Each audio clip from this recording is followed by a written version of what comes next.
hear from you and Seth as well. And I hesitate to say this, but I came from Fort Lauderdale. It's a little chilly out here in San Diego. It's like 55, 58 degrees. You want to go home? Yeah, it's beautiful, and just looking forward to tomorrow and certainly Saturday. You probably brought flip-flops and shorts and nothing else. Well, if you want me to stand up, I could show them to you. See, I know you. I've already got one hand. I've already won one race then. It's all about the attire down there in Florida. Let's just, before we get into the races, and with 14 of them, we'll jump right in. But before that, let's just get kind of an overview from each of you on the weekend. And my thoughts on the weekend is it's just shaping up the way you want a Breeders' Cup too. Because some years you get divisions that are a little jumbled by the time you get to the Breeders' Cup, and you're hoping the Breeders' Cup adds definition. I think this year we have had a number of horses who have continued to validate themselves throughout the year and have put together very consistent records. Horses like Latruska and Jackie's Warrior, Gamine. It's going to be fun to see what they do come Friday and Saturday. So I'm just looking forward to a great 2 days of racing with a lot of superstars on the two race cards. Tim, what are your thoughts on the weekend? When you said there was aforementioned horses that you said they are really rock solid favorites, and as a handicapper, you always try to beat some of these horses. I'm not sure if that's going to happen. When we get into it, I was close to pulling the trigger on one or two of them, but I don't think I ever did, which makes me just a chalk-eating weasel, I guess. But I did take some shots, and it's the World Series of horse racing. And when you look at the Classic, really, with the exception of Maxfield, and you really have everyone else there, and the 3-year-olds are really, in my mind, going to have a major say in that race, and I can't wait for that race. And I just think it's a great race and a great 2 days of racing. And yeah, I wish I was out there. I usually am, but I'm not this year. Totally agree. It is scheduled to be a great 2 days of racing, highlighted by a fantastic Breeders' Cup Classic. Brian, your thoughts? Yeah, it's, like Tim said it perfectly. It's a World Series. It's racing's championship weekend. We're going to crown a lot of champions, and very, very likely at about, I think it's 5:45 or what has it on Saturday, we'll crown a horse of the year too. If very likely the winner of the Classic will be horse of the year, or maybe Latruska wrestles it away if somebody stubs their toe in the Classic. But, there's a lot of excitement. And, as Tim was kind of alluding to it too, there are some definitely rock hard favorites.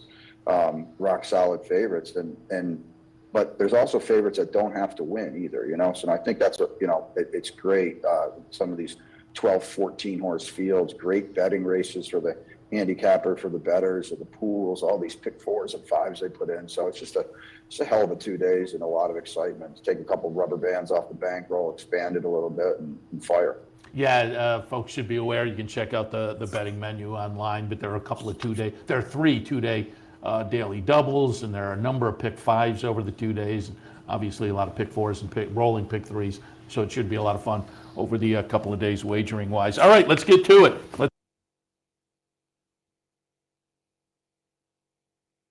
Clippers did get it done last year at a little bit of an upset 10-1 price, and so I think maybe things are closing up a little bit, but it's still I'm not quite as enamored with turf sprinters as turfers overall from Europe. But this one comes in off a nice win on the ARC undercard that I thought was at least enough to take a look at. And I know these days, as compared to when I first got into the game, weight is not as much of a factor in a lot of people's handicapping equations. But this horse does get 13 pounds off with a 124 impost.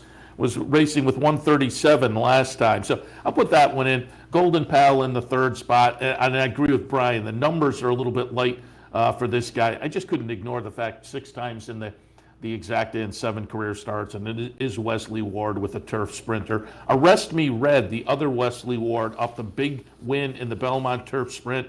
Maybe it's just getting good right now and a little bit of a price according to the morning line. I wouldn't ignore that one either. But for me, in the Breeders' Cup Turf Sprint, I have it 4, 6, 3, and 5. Tim, your thoughts?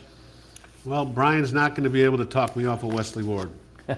Yeah, I picked Wesley first and second. I picked it 3, 5, and 8. I have Golden Pale on top.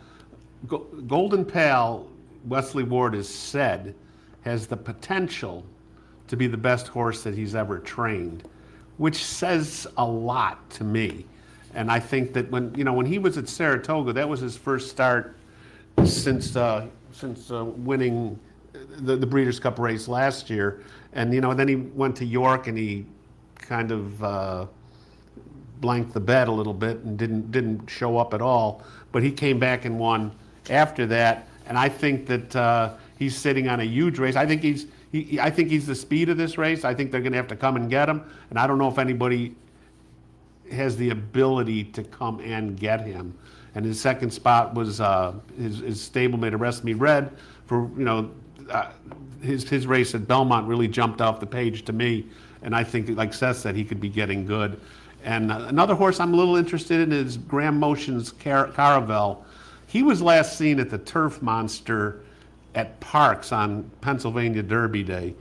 And I was down there for that. And the turf course at Parks that day was just beat up. It was like running in a field with holes in it. Isn't that every day? It wasn't just that day, Tim. But it was just... Yes, I had the same opinion, yeah. And Caravel was the favorite in that race.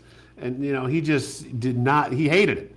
And the horse that won that race, Hollywood Talent, went off at 10 years old, went off at like 100 to 1, or so. I paid $100 and so I think Caravel has more than a puncher's chance to show up in this spot and run well. And he's part of the ownership is Bobby Flay, the celebrity chef. And if he wins, he'll probably make omelets for everybody on the back stretch at Del Mar on Sunday. So you should get up early, Brian, if that happens, and get yourself some eggs. So I have Yelling at a TV somewhere about the Giants, Tim. I have a 3, 5, and 9 8 in this race. All right, race number 6 at Del Mar on Saturday. The Breeders' Cup Dirt Mile Grade 1 event, $1 million up for grabs, as the name suggests. It's a mile. A field of 8 scheduled to go in here, and in the 6th race, I have it 1, 5, 3, and 2. This is another one of those horses that everybody thinks this horse could be a single. Life is Good. I'm going to look to beat Life is Good. Life is Good could be very good, may run away, may embarrass me putting it down the second spot, but did lose 2 races back to Jackie's Warrior in a really good effort, and won last time in the Kelso, but boy, that was not a strong edition of the Kelso. So I'm willing to go with Silver State, who I think is legit, good runner for Steve Asmussen, comes off a series of triple-digit buyers.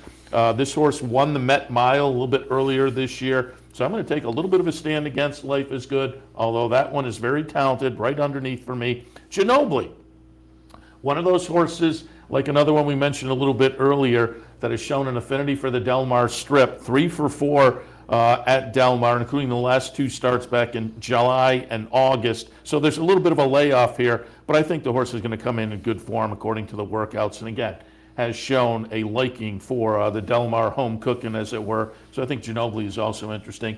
In the Dirt Mile, I have it 1, 5, 3, and 2. Tim, your thoughts? At the start of the year, when everyone's getting excited, getting their Triple Crown Derby fever going, everybody was excited for Life is Good. I mean, he won his first 3 starts for at the time he was trained by Bob Baffert by over combined like 20 lengths, and people were just sending him the Kentucky Derby trophy already, that he was that good. And then the issues came up. He got hurt. He was off the Derby trail, and then eventually he was out of Bob Baffert's barn because depending on who you talk to, they wanted to send him east, or it was because of Bob's trials and tribulations that have been going on. But now he's in the barn of Todd Pletcher, and he waited for a long time before he brought him back, and he did what we thought was, in the Allen Jerkins, he gave Jackie's Warrior everything he wanted and more, and he only got beat a neck, and he since has come back to excuse my phone, sorry. He has since come back to win the Kelso at Oh, Dale Romans, you'll call him back to. to win the Kelso at Belmont, and he's just a very talented horse. And I think that he ability-wise, he has these horses over a barrel. Myself, I think the second, I put Ginobili in the second spot because of what Seth had said. He is a horse that loves Del Mar. He's got 200 plus buyers in his last 2 starts out there. And third, I put Silver State in there. He was a wow now horse earlier this year when he was whipping off 6 straight wins, and then he ran into Nick's Go in the Whitney, and then he was in the Parks Dirt Mile in his last start, and I thought he was going to win the race. He looked like he was home free, and I don't know if he stopped running or if Ricardo Santana stopped riding him, but he got beat by Mind Control. And Santana, who was back on, is going to want to make amends for that. I mean, this might be the race he wants to win more than any other because of what happened at Parks. Because after that race, Steve Asmussen was none too happy with. You're right. That was a notably weird finish where you thought Silver State has this one in his back pocket. Right. He looked like he was home free, but then it didn't happen. But I think that he could make amends, not win, but I think he can run pretty well in this spot. So I have it 5, 3, and 1. Brian, Dirt Mile? It's actually Seth, the Big Ass Fans Breeders' Cup Dirt Mile, okay? Come on, don't shortchange them. That's a thing. It's a real thing. We have all the same horses. I just put Ginobili on top. You guys mentioned he loves Del Mar. I think that's a big deal. I think Life is Good does have a win here too, but Ginobili just seems like a better horse at Del Mar. He's going to be outside and hopefully pressing or at least in attendance to Life is Good. I mean, you just draw a line through the Kelso. It was a public workout, but the Jerkins, as Tim mentioned, was just a seismic effort. He runs anything close to that. He's going to be very, very tough to beat. But Ginobili's been in very, very good form.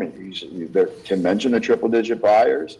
He did it without Lasix last time. I think that so he shows that's not a big deal. And I think he gets the right kind of trip in here outside Ginobili. Life is Good. Listen, a lot of people are going to single him. I don't have any problem with it. Kicks off a pick 4. We haven't mentioned that, but make sure you check whatever form you use in the horizontals, because they're literally every race, a pick 4, pick 6, and all turf pick 4 coming up.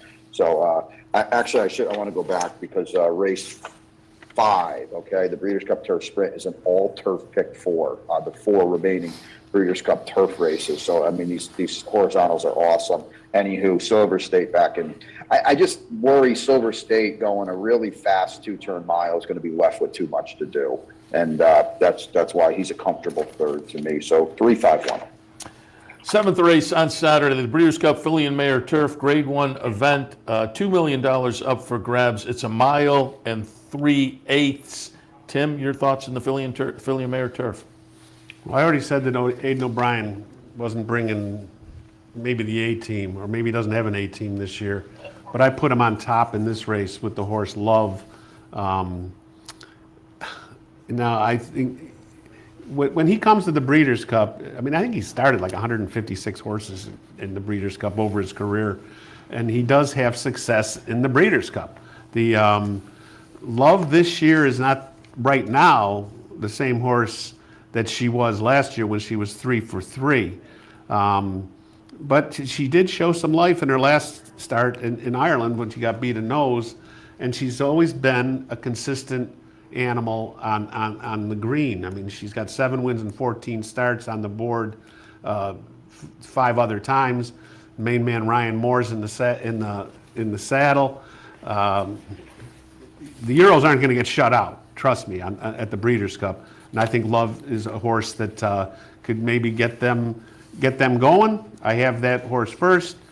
Number 6, number 7, Warlike Goddess, who has been, without question, the most impressive turf filly that we've seen in the U.S. this year. for Billy Mott. She won the Glens Falls in the Flower Bowl up at Saratoga, and she just looked very, very impressive.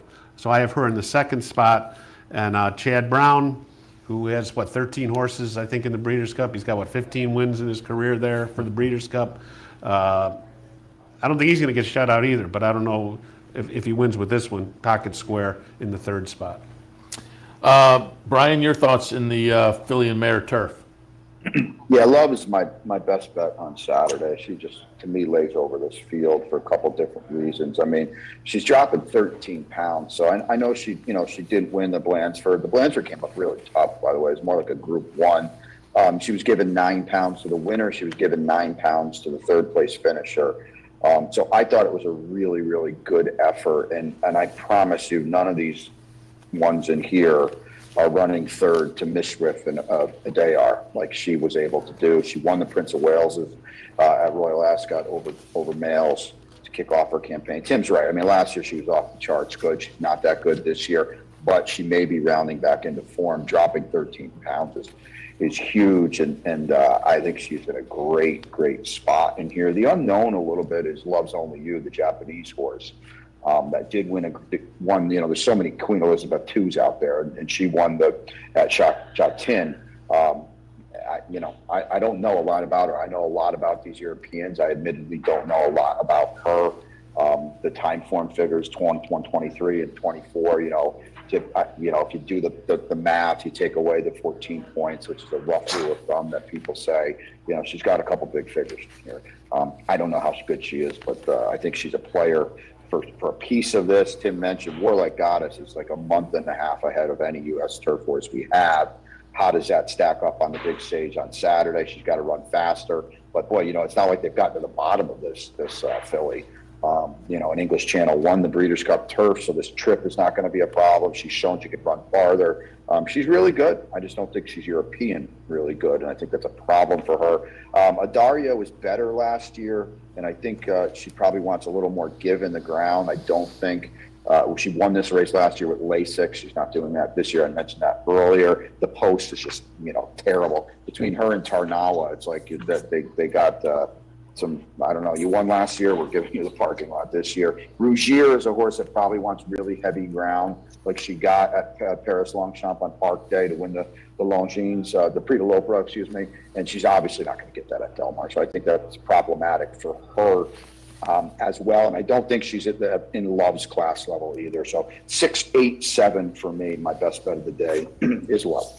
I put Rozier on top, but I agree completely. The ground is probably the big question mark here, as it is for a lot of Europeans. They race under the boggier conditions, and certainly that day, the Arc Day at Longchamp, it was playing very boggy. But comes out of that race a winner that was the same race that Adaria came out of last year. I'll put Rozier on top and look for a little bit of a price for one of the Euros. Warlike Goddess underneath. Yeah, how can you fault this one? 6 for 7 so far.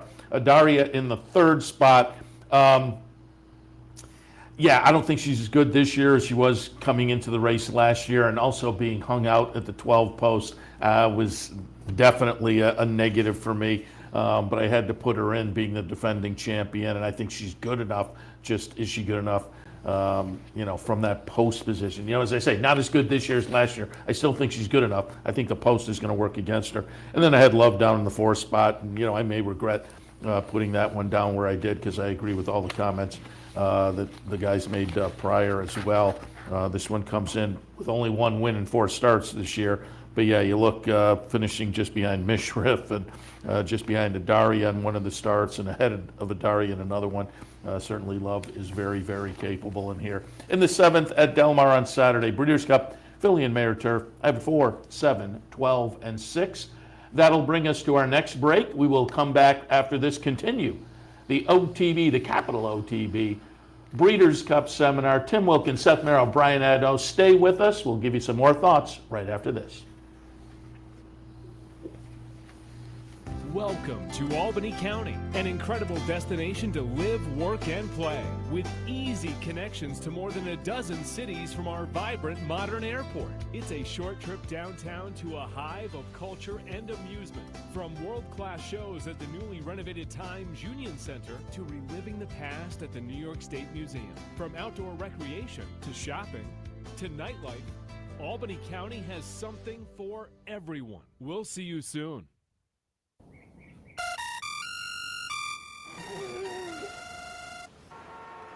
Come on.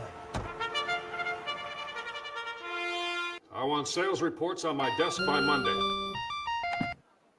Whoops. My bad. Love racing? RTN brings you every live simulcast on your home television, plus live video streaming and race replays on your PC and mobile devices. To order, visit rtn.tv. RTN, a breed apart. Birdstone is an outside front. They're coming down to the finish. Can Smarty Jones hold on? Here comes Birdstone. Birdstone surges past. Birdstone wins the Belmont Stakes. In front, but here comes Hot Shot Merrow. Hot Shot Merrow, the defending champ, to take it to Bob. These two arch rivals head to head with Joe Hart bearing down on them. It's going to be a three-horse photo finish to the turn. Here's the wire. Hello, TB, Breeders' Cup Seminar 2021. Seth, Merrow, Tim Wilkin, Brian Nadeau, live from Del Mar. We will jump back in. The last 5 races of the Breeders' Cup 2021 card starts with race number 8, Breeders' Cup Sprint, Grade 1 event, $2 million up for grabs. And again, this is another one of those horses that a lot of people will be leaning on strongly, Jackie's Warrior. But Brian, your thoughts in the sprint? It's a post position race, much like the Philly Mare Sprint was. I think this one is too. 9.25. The fact that Dr. Scheibel's outside and Jackie's Warriors inside, I think is a big deal. And Jackie's Warriors deservedly, I have them at even on my fair odds line. And he's clearly the horse to beat. He's just been, especially in his last 2 races, he's been awesome. As Tim mentioned earlier, he beat Life is Good in the Jerkins, and then he wins the Gallant Bob at Parks in a canter. But you know what? The speed to his inside and following C, and then obviously Dr. Scheibel to his outside, and even Special Reserve is got speed too. So I know Jackie's War is faster than all of them. I'm not saying they're going to be head and head with him, but he's going to have to really run hard. He's never run against older horses. He's down inside, and he's a really short price. And Dr. Scheibel's 3 for 3 at Del Mar. And you go back and watch the sprint championship at Santa Anita last time, and he was really impressive. I mean, he had to do all his own dirty work down inside while getting pressed, and he just hit the far turn, and he just, kind of laughed at some good horses. And he's got to step up again. He's got to run faster than he ever has, but that was off a little bit of a break. He's only run 7 times. He loves winning races, and like I said, he's just going to be a lot better price than Jackie's Warrior. I just think it's a 2-turn race, a 2-horse race, to me, and I've got him in second. Then Aloha West, I don't think he can win this race, but what he can do is sit back and let it all unfold like he did at Keeneland, and he almost ran down Special Reserve. He's got to run the race of his life, but I do think he's a very logical exacta or try kicker in here, because he's just, like I said, he's going to sit back and let it all unfold, and he's going to be running hard at the end, and he's got a lot of upside to him for the Catman, Wayne Catalano, and he can get a piece of this too. So 9-2-5 for me in the sprint. 2-9-5, 2-9-8 and 5 for me. Jackie's Warrior on top. Yeah, the question mark, I suppose, is trying older, but boy, just looked phenomenal and improving actually number-wise over the past 3 starts. That Gallant Bob was essentially a paid workout. Steve Esmussen sends the horse down to Parks for the Breeders' Cup prep, but just comes in the right fashion.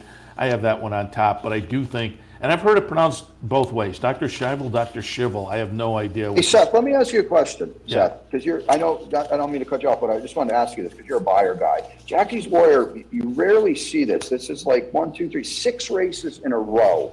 He's just going up, and up. 110 last time. Does it worry you? Do you think regression's coming? It just seems to me like he to me, I don't know if he can just keep going up again. It is concerning because horses can't keep going forward. But Normally, they don't keep going forward for 6. Normally, Yeah. you'll get 2 or 3, and you get that step back. So this horse is clearly special. But more importantly, I think the horse can maybe lose 5 or 6 points and still have Still the win. edge. So Yeah. that's Sure. kind of the way I'm looking at it. But yeah, you're exactly right. If folks look at these kind of situations, you do have to consider that, because horses just can't string them together that way and keep them going forward continually. It's certainly something to consider. But Jackie's Warrior on top, Dr. Shivel or Shivel in the second spot. Yeah, and I agree, that Santa Anita Sprint Championship, very, very good, and makes this one very dangerous. Bullet workout coming into this. Third spot, I went with Special Reserve, who I think, wouldn't be necessarily a shock if he got it done in here and upset this, because I think you're looking at a string of 4 triple-digit buyers from him, and Aloha West comes off a couple of triple-digit buyer performances. There are a couple others in here that I think CZ Rocket, the 7-year-old on a best effort, could be competitive in here. Forensic Fire, if he doesn't try to make lunch out of one of the competitors, could be up in the mix as well. But for me, in the sprint, I have a 2, 9, 8, and 5. Tim? Well, I got it 2, 9, and 6. I just think I was down at Parks. I saw Jackie's Warrior. So I've seen Jackie's Warrior the last 4, 5 times he's ran in person. And, granted, he didn't beat anything in the Gallant Bob.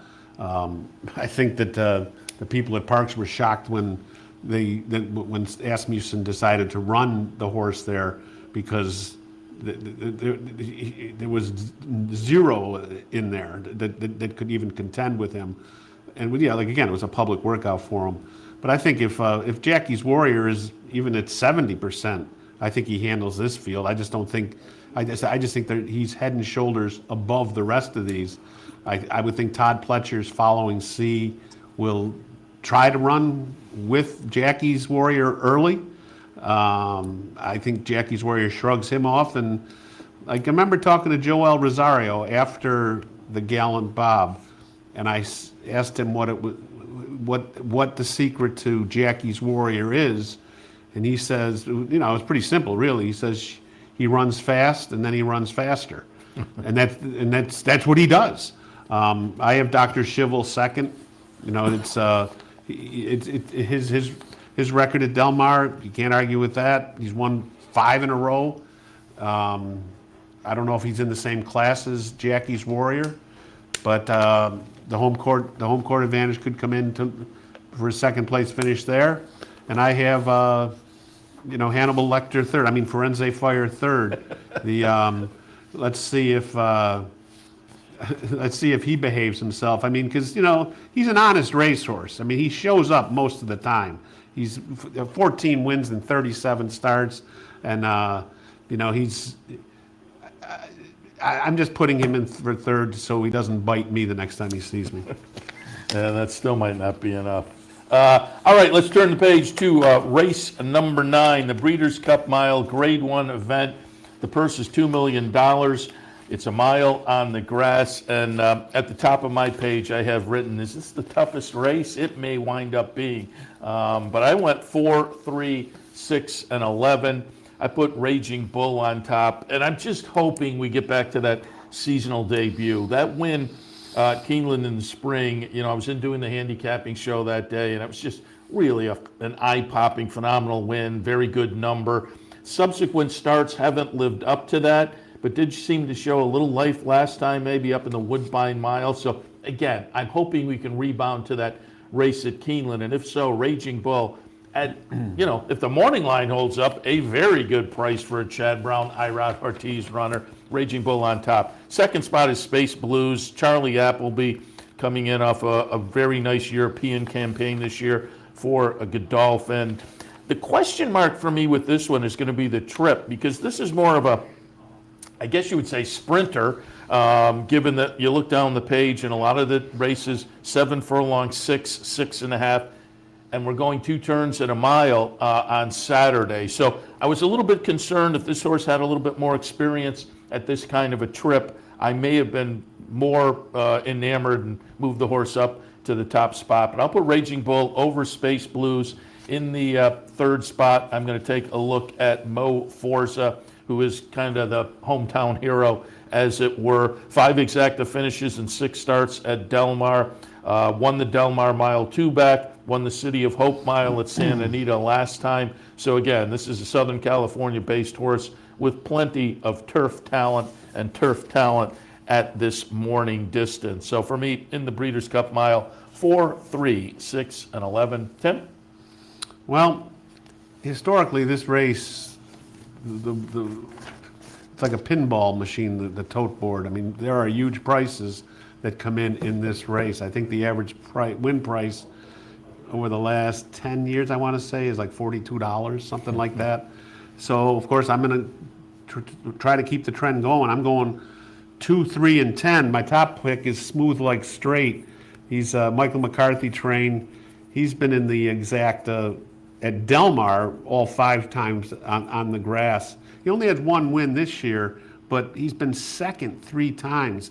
One of the losses was a head in the Del Mar Mile. The Eddie Reed, he was second by a neck. I mean, he's run against Mo Forza, who I don't have in my top selections, but Smooth Like Straight has 100 buyer numbers in his last 5 races. I'm at 10-1. Sign me up. I'll take him. Space Blues with Charlie Appleby. Again, this is a consistent horse from over in Europe, and 10 wins and 18 starts on the grass. I have him second, and the third horse I have is the 10 Blowout from Chad Brown, who could this filly, the mare, the 5-year-old mare, could have a lot to say about the pace in this race, because I think she's the only horse in here that will be running early. And, you know, she can go a while, and if she goes a while, she could have she could be part of the exacta and try here. So I'm gonna go with her third. Brian, I see you're going with the Euro on top in here for Charlie Appleby. So your thoughts on the Breeders' Cup Mile? Well, Tim, yeah, I did pick him, but he's right with Blowout. She looks like the loose and controlling speed in here, and which therefore puts his Smooth Like Straight in a good spot just off of her. There's not a lot of speed in this race, and Blowout can get brave, and so I will have both of those in my mix. My order is 3-6 over the 8-9. But in spread, I did pick Space Blues. I don't love him. I just don't think our American milers are very good. I mean, you know, Smooth Like Straight, he's in my mix. I picked Mo Forza second. You know, I like him, but it's not like these are, you know, running huge figures, fast races. I think Space Blues, especially from this post, he's down inside. Charlie Appleby's been on record as saying this, you know, this is my biggest chance in this Breeders' Cup, and he'll like this fast, hard, firm turf at Del Mar, and I just think he's better than these. You know, the Euros didn't send their best milers. Palace Pier and Bite are not here. They would be 1-5 in this race, but I still think Space Blues is pretty good. He loves winning races as a big two. He's 10 for 18, so I put him on top. I like Mo Forza. I think he's a good horse, and he's got a race in him that would be, you know, if he runs back that City of Hope last year, and he's only run 3 times this year. He's another that likes winning races. He likes the Del Mar Curlers. So, I think he's in a good spot to run well. But with that being said, he really did get all the best of it in Sit Hope. I mean, you look at the running line of Smooth Like Straight, and he dueled the entire way around. And then you look over to Hit the Road, who I've got third, and he just had a boatload of trouble that day. So, yeah, Mo Forza won, but you could really make an argument he was third best that day.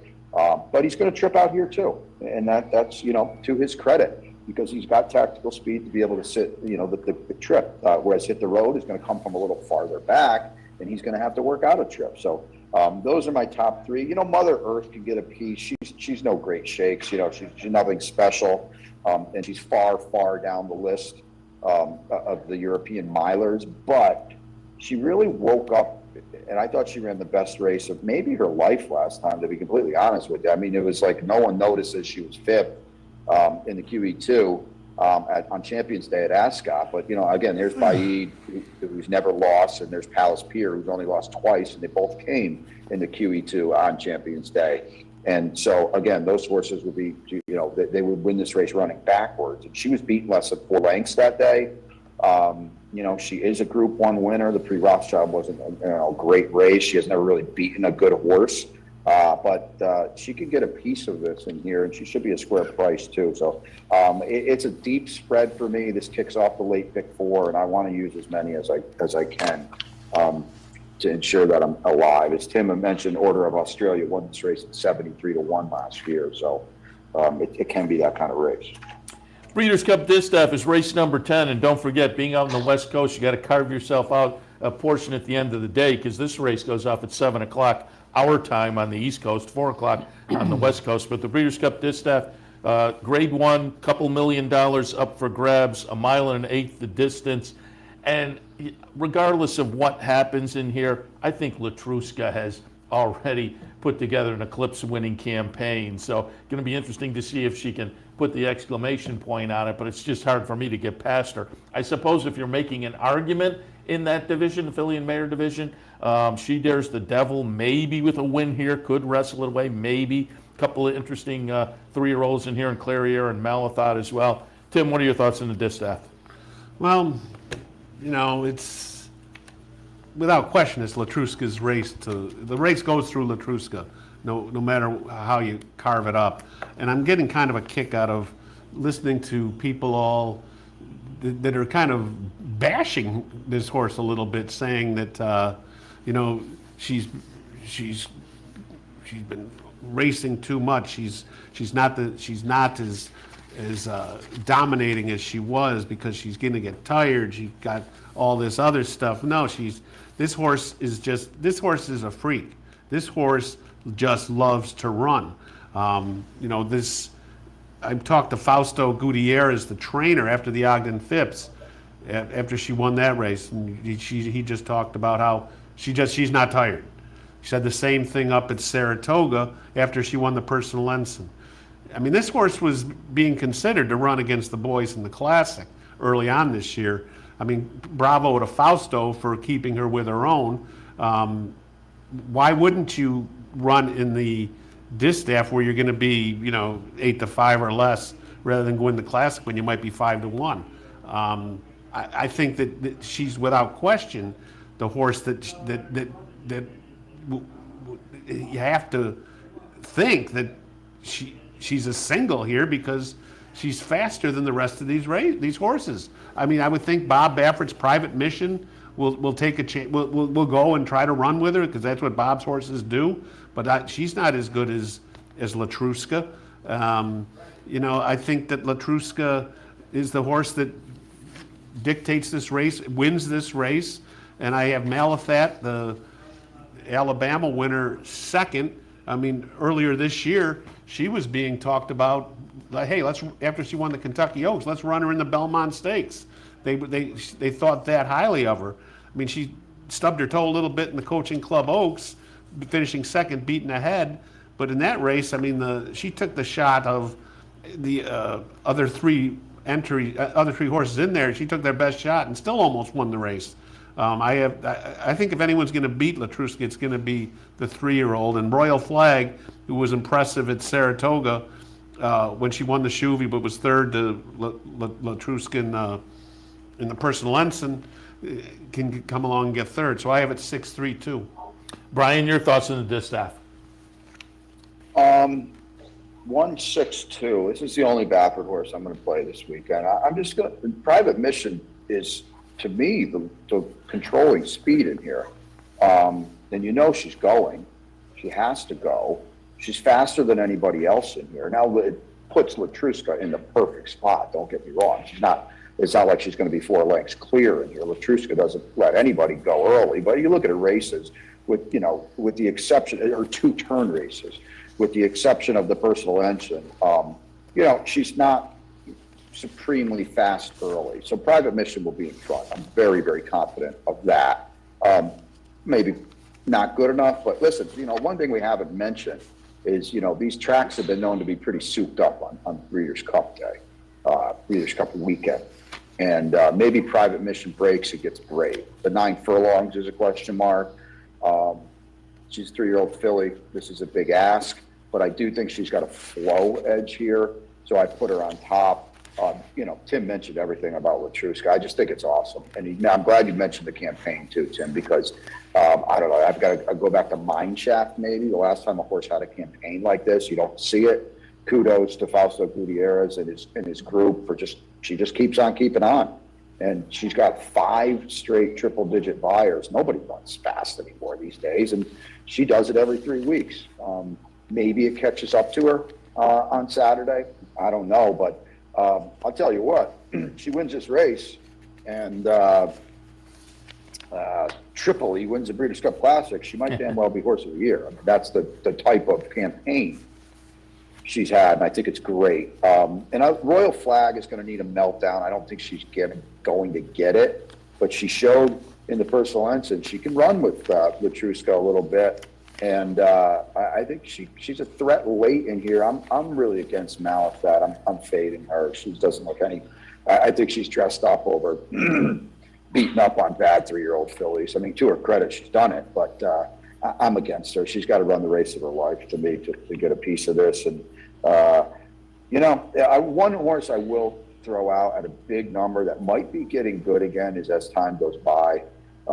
She was like a wake-up second to Private Mission in the Zenyatta. And if you go back in her form, she's got some good races. I don't know. If you're fooling around with someone at a big number underneath, it could be her. But I like Private Mission to wire. Forget to stop him there. 162 for me in the distance.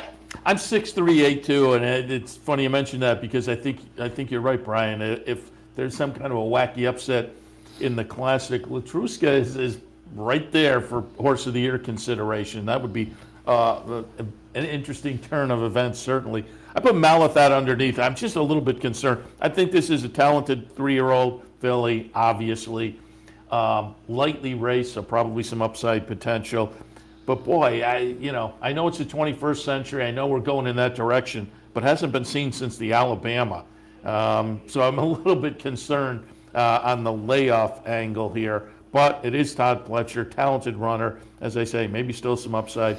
She Dares the Devil again. The only other likely runner in the conversation for that Filly and Mayer clip, that older Filly and Mayer eclipse, with the 4 wins and 5 starts so far this year.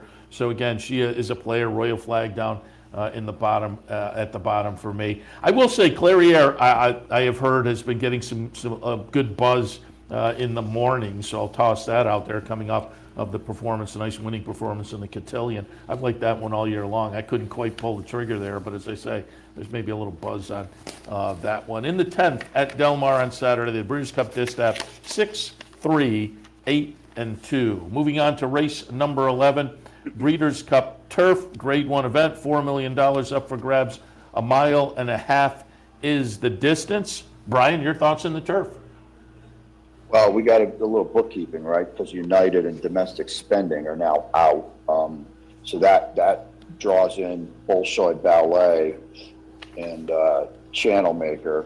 Bolshoi Ballet is 15 to 1 on the morning line. He should be 400 to 1. So the morning line's been very good in these Breeders' Cup races. That's a big miss. He has no chance. I did not have domestic. I had Domestic Spending in second. I have Rock Emperor on top.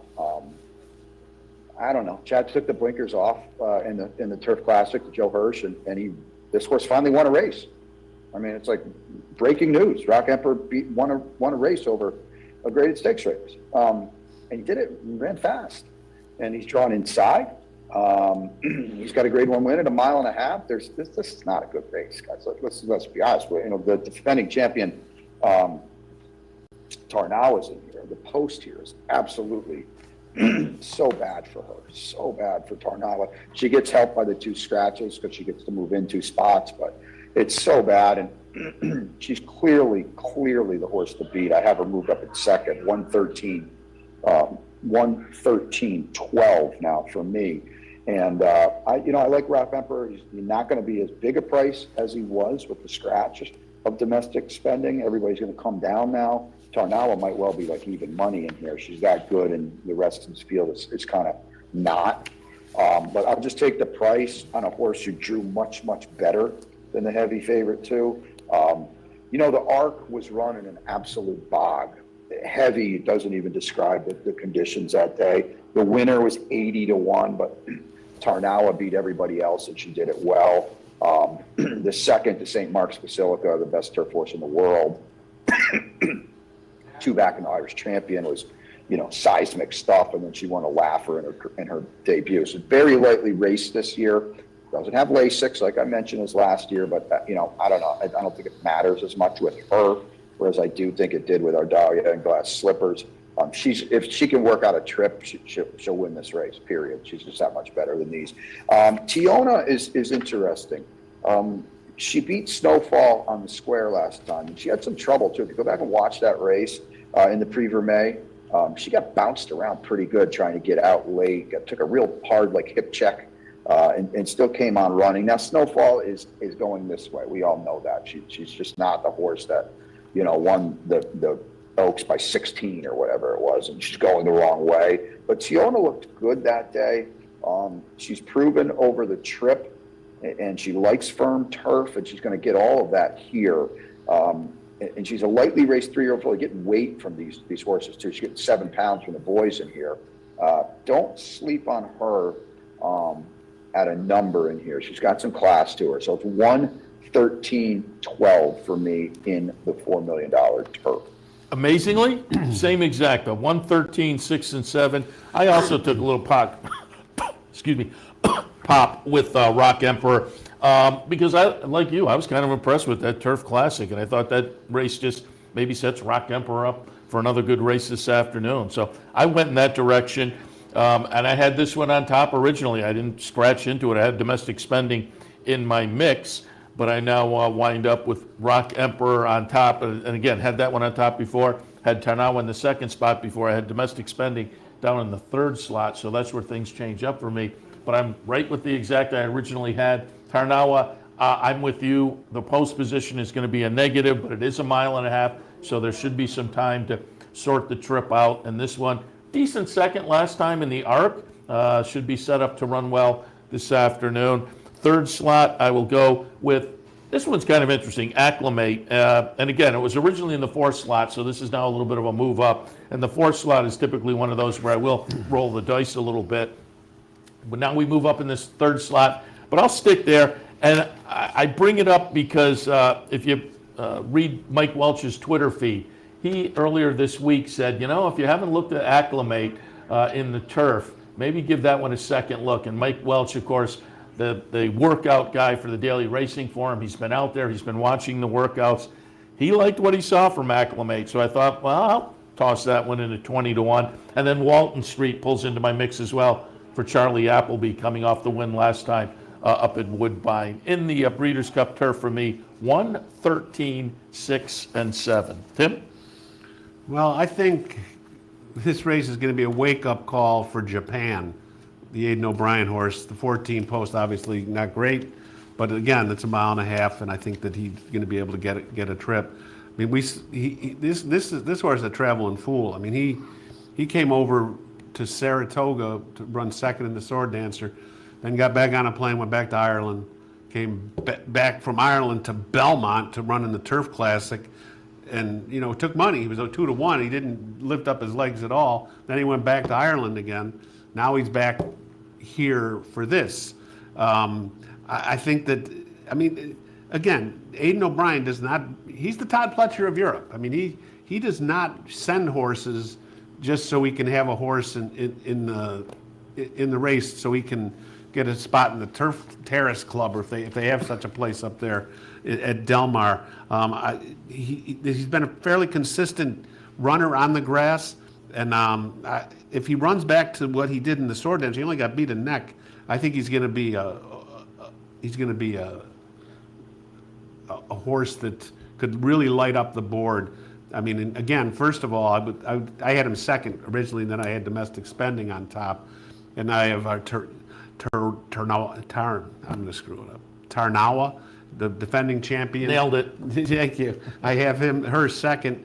And Gufu, I think that, again, the Christophe Clement angle, he's going to get one of these. Maybe it'll be this one. This is a hard trying horse. Yeah, and it's a fun edition of the Breeders' Cup Turf. Speaking of fun editions, a fun edition of the Breeders' Cup Classic, Grade 1 event, $6 million up for grabs, and they will travel 1.25 miles for me. 4, 5, 3, and 6. I'm going to put Essential Quality on top. I mean, he's done little wrong. 8 wins in 9 career starts. The only off-the-board finish, the only blemish was the Kentucky Derby, and he ran a very good race that day, wound up a close-up 4th.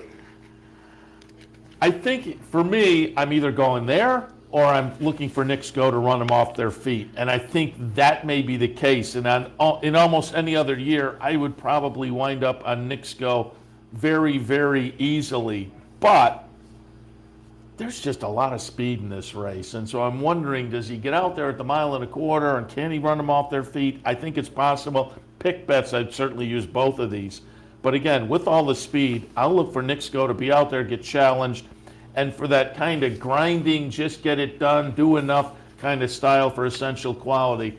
We'll hope that early speed plays into his form and his style, and he gets up there, gets it done over Knicks Go. Hot Rod Charlie in the 3rd spot. I think off the Pennsylvania Derby, a lot of people are going to land here, and I can't argue. Just seems to come in good form, but particularly with that Pennsylvania Derby win last time. I think it's a fun edition of the race. I think pace-wise, it's going to be interesting to see how it plays out into the first turn and going down the backstretch. But for me in the the Breeders' Cup Classic, I have it 4, 5, 3, and 6. Tim, what are your thoughts on the highlight? You know, this is it's a really, really, really fun race for people to watch, and it's really I think it's a really good betting race too. I've landed on the same Essential Quality. I have it 4, 3, and 8. I'm all in on the 3-year-olds in this one, and nothing against Knicks Go, but I've never been a fan. I've never been a fan of Knicks Go. I don't know. I mean, the older division, face it, not much this year, right? And I think that Knicks Go. There's no question. He's a fast horse. Is he fast enough to go 1.25 miles after getting? And he's never gone 1.25 miles. Is he fast enough to repel the likes of Medina Spirit? Hot Rod Charlie will be close. Art Collector will be close. And I think it'll set up the race perfectly for Essential Quality, who really has done nothing wrong this year. I mean, if you're trying to, punch a hole in his armor, you might say, well, he hasn't run since the Travers. But this was by design. They said this is what they were going to do with him all along. This is the path they chose for this horse. And he is a horse that'll he'll fight you tooth and nail the whole stretch until he gets the job done. He did that in the Travers. I never thought he was going to lose the Travers when he went into the stretch. He's that quality of an animal. I really like him to win. I have Hot Rod Charlie second. I mean, they're putting the blinkers on him after he's had some, I don't know, episodes, would you call it? When in the Haskell, when Midnight Bourbon almost went to his knees, and then he swerved out in the top of the stretch. And there was an inquiry there with Midnight Bourbon. I never thought it was going to come to a DQ because I thought he was clear, but they're putting the blinkers on to give him more focus. And Medina Spirit, if he were to win this race, it would probably be the most unpopular Breeders' Cup Classic win ever because of Bob Baffert. And that's unfortunate. I mean, don't blame the horse. This horse, all he does is run and run as hard as he can for as long as he can, and usually it's been enough. I mean, he's already beaten older horses in the Awesome again, and I think he's coming into this race as well as can be expected. Johnny V has already said when the gates open, he's going to the lead. If anybody wants to try to come with him, he'll see what happens. It's almost like he thinks he's faster than Knicks Go, which I don't know if I buy that. But I think that Medina Spirit might soften up Knicks Go enough where he might say, the heck with this, I'm done, and as they head into the stretch. And Medina Spirit will keep going, because I don't think Knicks Go has had the fight that some of these other horses have had. So I go 4-3-8. Very good. Brian? Well, he's nowhere near as fast as Nick Skull, but he's fast enough to be a problem for Nick Skull, and that's kind of how I'm playing this race. 3-4-1-5 for me, and I think you guys both hit on it. There is a lot of speed in here. Now, Nick Skull will be in front, but Mike Smith and Art Collector are right outside, and no one's allowed to criticize Mike Smith, but he just loves being involved in hot paces. And he's going to press Nick Skull, and Medina Spirit certainly is going to be going in some way, shape, or form.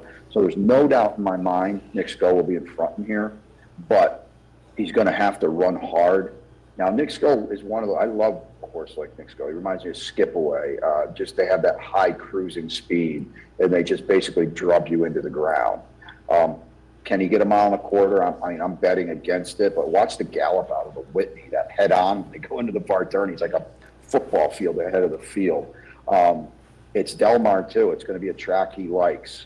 It would not shock me in the least if he doesn't come back, but I think there is enough speed, especially to his outside, that it's going to make it really hard for him. So I'm tossing all of it. I don't normally like an equipment change like blinkers on or off heading into a big race, but Tim said it perfectly.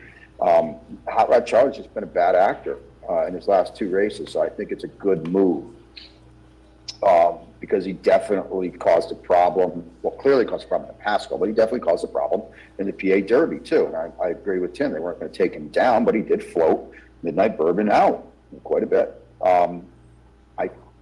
I just hope they don't have him so keyed up that he wants to play with these guys early, because I think if that's the case, it's a bad thing.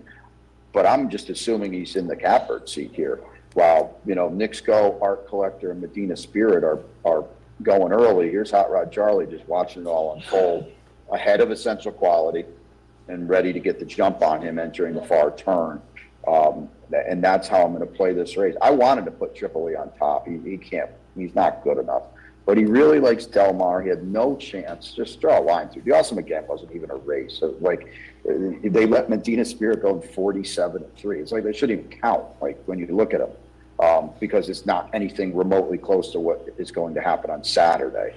But Triple E ran okay. His Pacific Classic isn't good enough to win this race, but it puts him in the mix for a piece. And he's another horse that's going to like the flow of this race. He doesn't have to drop out the back. Well, where is Essential Quality in this race? They're going to go really, really fast. The Travers was a two-horse race. It's different now, okay? So, where is Essential Quality? If he's seventh, 8 lengths behind, that's a problem. So it's going to be interesting to see what Luis Saez does to try to thread the needle a little bit. I don't want to be too far up front, take my starch out of the stretch, but I don't want to drop out too far either, because you're not going to make up a lot of ground on this racetrack. It's a very fascinating race with a lot going on. I think we all agree, regardless of our picks, there's a lot of speed in here. And, I'm with Tim that the 3-year-olds are on top, and that's my exacta box. So 3-4-1.